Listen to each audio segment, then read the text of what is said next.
आपने इंतज़ार किया, अंदर हेयरिंग हो रही थी। अली ज़फ़र साहब ने बहुत ज़बरदस्त तरीके से केस के जो बुनियाद है, जो बिल्डअप है, वो किया है। तमाम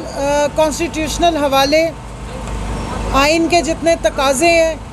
बहुत बेहतरीन तरीके से प्रेजेंट किए गए। बीच बीच में हमारे इलेक्शन कमीशन को थोड़ी जल्दी थी शायद, तो वो अली ज़फ़र साहब को बार बार बताना पड़ा कि मैं आ रहा हूँ उस पॉइंट पे जिधर आप मुझे बुलाना चाह रही हैं। और इलेक्शन एक्ट की भी तमाम जो पेचीदगियाँ थी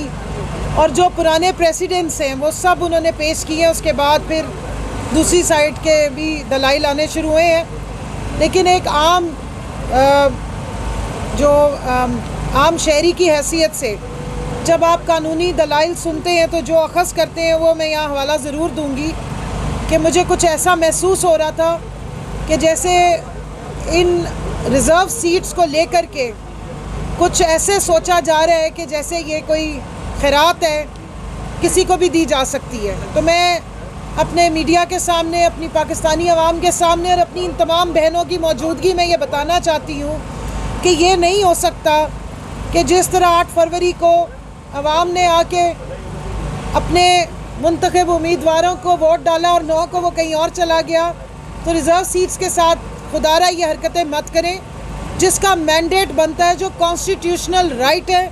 उनको ही मिलना चाहिए। आइन बड़े खुले तरीके से बताता है ये कॉन्स्टिट्यूशनल सीट्स हैं और जिस मेजॉरिटी को वोट पड़ता है उसी की रिप्रेजेंटेशन का ये राइट है कि उनकी ख़वातीन को ये कॉन्स्टिट्यूशनल सीट्स दी जाएं। मुझे हैरत हो रही है लाडला पार्टीज़ पे कि वो आके ये आर्गूमेंट बिल्डअप कर रही है कि ये सीटें उनमें बांट दी जाए। ये कोई टॉफ़ियाँ नहीं है, ये कोई मिठाई के डब्बे की लड्डू नहीं है कि जिस तरह उनको बाकी सीटें दी गई हैं ये सीटें भी उनको बांट दी जाए। उनके दलाइल में ना वज़न है, ना उनके दलाइल आइनी है। ख्वाहिशात का ज़रूर हमें वहाँ पर ज़ोर नज़र आया।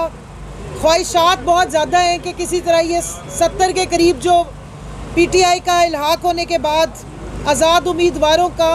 सुन्नी इत्तेहाद काउंसिल में जाने के बाद जो सीट्स बनती हैं KP की और पंजाब की, दोनों सूबाई और नेशनल असम्बली से और सिंध से हमारी सीट्स वो किसी तरह हड़प कर ली जाए। लेकिन पाकिस्तान की आवाम की जो तर्जुमानी थी, जिस तरह उन्होंने 180 से ज़्यादा सीटें दी आज़ाद किए गए उम्मीदवारों को बल्ला छीनने के बाद, उसी तरह मैं ये बताना चाहती हूँ कि ये सीट्स इन ख़वातीन की है। ये पाकिस्तान तहरीक इंसाफ के उन उम्मीदवारों की जो जिनका इल्हाक हुआ है सुन्नी इत्तेहाद काउंसिल में, ये सीट्स उनकी बनती हैं। तो पाकिस्तान की ख़वातीन के फंडामेंटल राइट्स को, उनका आइनी हकूक़ की पामाली को इस इलेक्शन कमीशन ऑफ पाकिस्तान की कोर्ट में मुझे पूरी तवक्को है कि नहीं होने दिया जाएगा। जो धांधला खुलेआम 9 फरवरी को हुआ वो यहाँ पर हम एक्सपेक्ट नहीं करें, क्योंकि हमारी तमाम जो सियासी ख़वातीन हैं इनको सियासी इंतकाम का पूरे 1 साल से निशाना बनाया जा रहा है। लेकिन अब इलेक्शन के नाम पे ये इतना बड़ा डाका कि रिज़र्व सीट्स को खैरात समझ के दूसरी पार्टियों में किसी एक नए फार्मूले के तहत बांट दिया जाए, ये नाकाबिले कबूल है।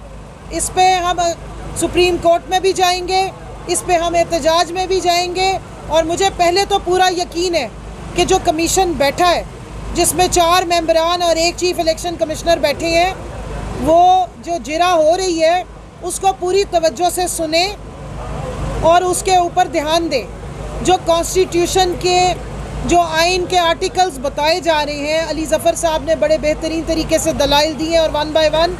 अपना पूरा केस प्रेजेंट किया है, उसमें हवाले दिए हैं। उन्होंने बहुत सारे प्रेसिडेंट्स जो BAP को, बाप पार्टी को इल्हाक के बाद, आज़ाद उम्मीदवारों के इल्हाक के बाद सीटें दी गई थी,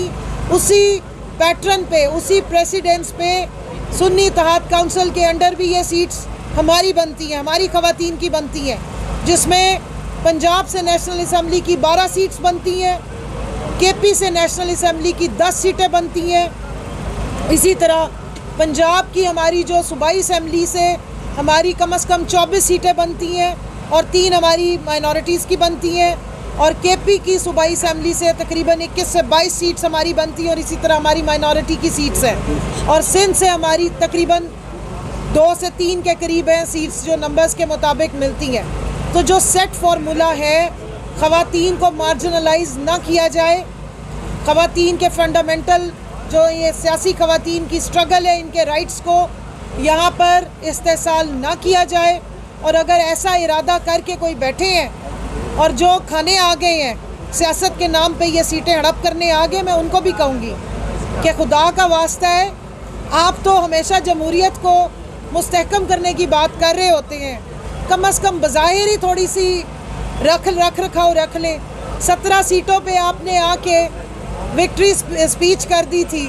उसके बाद वो विक्ट्री स्पीच करने वाले पता नहीं कहाँ नामालूम हो गए हैं, तो अब ये सीटें हम नामालूम नहीं होने देंगे। अब आपने हर तरह की जो धांधलियाँ थी इलेक्शन में वो कर चुके हुए हैं, लेकिन रिज़र्व सीट्स जो ख़वातीन, पाकिस्तान की सियासी ख़वातीन जो सियासत में जो पाकिस्तान की आइन साजी में हिस्सा लेती हैं, अगर आप उनको इस तरीके से डिस्करेज करेंगे, पहले आपने वायलेंस से रोकने की कोशिश की, पहले आपने फाशिज़म से रोकने की कोशिश की, और अब आप उनके आइनी हक पे डाका डाल के अगर उनको मार्जिनलाइज करने की कोशिश करेंगे तो पाकिस्तान की ख़वातीन ये नहीं होने देंगी और ना अपने हक पे दिन दिहाड़े डाका डलने देंगी। आप आइन और कानून का सही इस्तेमाल करें। हमें अपनी कोर्ट से भी पूरी उम्मीद है कि वो हमारे इस आइनी हक पे डाका नहीं डलने देंगे। और पहले मुझे उम्मीद है कि ये इलेक्शन कमीशन ऑफ पाकिस्तान, आधे दिल से कह रही हूँ कि शायद इस तरह का डाका दिन दिहाड़े अब नहीं डलने देगा, क्योंकि जो इलेक्शंस में हो चुका है उससे पूरे पाकिस्तान की आवाम के जज्बात भी, उम्मीदें भी और जो उनका सियासत में इंटरेस्ट था वो मजरूह है। तो इस कमीशन का काम है सियासत और जो जमहूरियत है उसको मुस्तहकम करना, साफ़ और शफाफ इलेक्शन करवाना इनके फ़राइज़ मनसबी है। इसीलिए पाकिस्तान की आवाम इनको टैक्स के, इतने बड़े टैक्स पेयर जो है पाकिस्तान का जो आवाम है वो इस इलेक्शन कमीशन के ऊपर नज़रें जमा के बैठती है और पीसफुली अपनी राय का इजहार जाके वो उस बैलेट बॉक्स में करती है। तो अब आगे इस इलेक्शन कमीशन का काम था कि उस बैलेट बॉक्स की हिफाजत करते और पाकिस्तान की आवाम ने जिनको मैंडेट दिया था वो मैंडेट सही तरीके से हम तक पहुंचाते। मैडम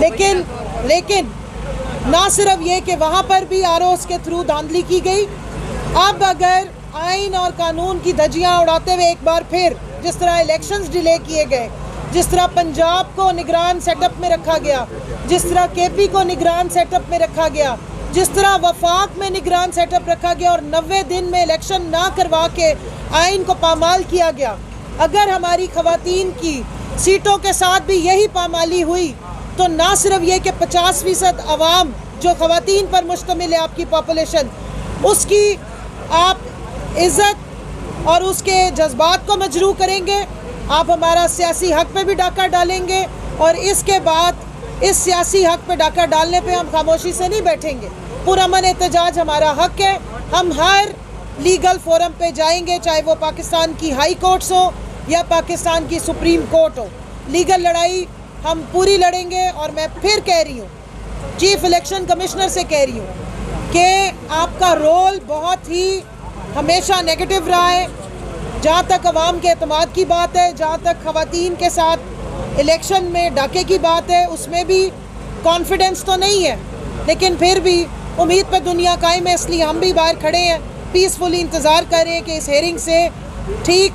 और इंसाफ की बुनियाद पे हमारे नतीजे आएँ और जो कोटा ख़वातीन का बनता है, जो रिप्रेजेंटेशन हमारी ख़वातीन की असेंबलीज़ में बनती है वो हमें मिलनी चाहिए। आप एक तरफ एहतिजाज आपका हक है पूरा मन और जिस तरह मुबैना तौर पर आपको इंतजाम है ख़वातीन के लिए आज वो उसने और कुछ काल्स करके आपने लोगों को कहा था कि GHQ की तरफ जाए, तो पूरा मन एहतिजाज में GHQ की तरफ भी जाना भी होता है। देखिए, आप ना इस वक्त आउट ऑफ कॉन्टेक्स्ट बात